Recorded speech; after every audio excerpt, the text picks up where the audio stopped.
মাসের এই দিনটাতে একটু ঝামেলা মনে হয়, তার সাথে অনেক আনন্দ লাগে। কারণটা কি জানো? চলো কারণটা তোমাদের খুলে বলি।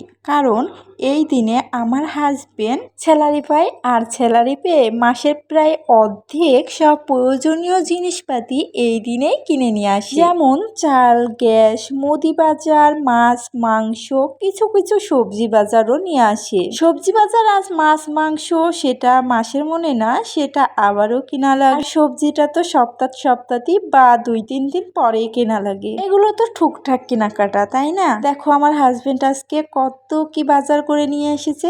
এখানে কিন্তু চাল, গ্যাস, মাংস এগুলো কিন্তু নেই, কারণ এগুলো এখনো নিয়ে আসা হয়নি। সে এগুলো আমার কাছে দিয়ে আবার গেছে বাজারে। আমার হাজবেন্ডকে কিন্তু কোনো কিছুই বলা লাগে না, সে আগে থেকে সব কিছু হিসাব করে রাখে। সংসারে কোন জিনিসটা লাগবে কোনটা লাগবে না আমার কাছে সে কিন্তু কিছুই জিজ্ঞেস করে না।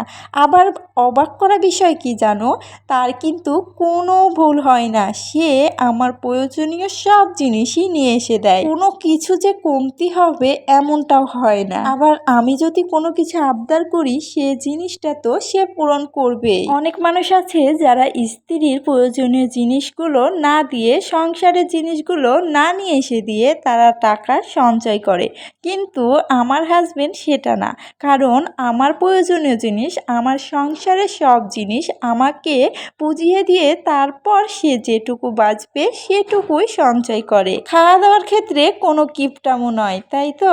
এগুলো ভেবে আমার অনেক ভালোই লাগে। তো এখানে আমি সব বাজারগুলো সুন্দরভাবে গুছিয়ে রাখছিলাম। মুদি বাজারটা আমার আপাতত এখন লাগবে না, কারণ ওই মাসে যেগুলো করেছিল সেগুলোই এখনো আছে, তাই আমি এগুলো আর গোছাচ্ছি না, এগুলো এক জায়গাতে রেখে দিচ্ছি। এখন কিন্তু সন্ধ্যাবেলা, আর সন্ধ্যাবেলাতে এখন আমাকে মাছ মাংস সব কিছু কাটতে হবে। মাংসটা তো এখনো নিয়ে আসেনি, সে নিয়ে আসতে আমি এইদিকে মাছটা কেটে নেব। তার আগে আমি সবগুলো ভালোভাবে গুছিয়ে রাখছি। সবজিগুলো আমি ভালোভাবে ফ্রিজে রেখে দিই, কারণ এখন আমার রান্না করার কোনো প্রয়োজন নেই সবজিগুলো। আচ্ছা তোমরা বলো তো, তোমাদেরকে রাত্রিরে কাজ করতে ভালো লাগে?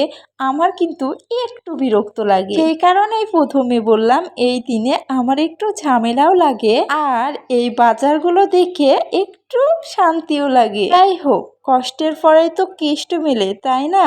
সবগুলো আমার অলরেডি কিন্তু গোছানোই হয়ে গেছে। এবার তেলটা আমি রেখে দিচ্ছি, আর এখন মাছটা কেটে নিয়েছি। দেখো মাছের ভেতরে কিন্তু ডিম ছিল, আর ভাবছি এই ডিমগুলোই এখন টাটকা টাটকা রান্না করব। আর আমার তো কাজ কমপ্লিট, কিন্তু আমার হাজবেন্ড এখনো আসে নাই।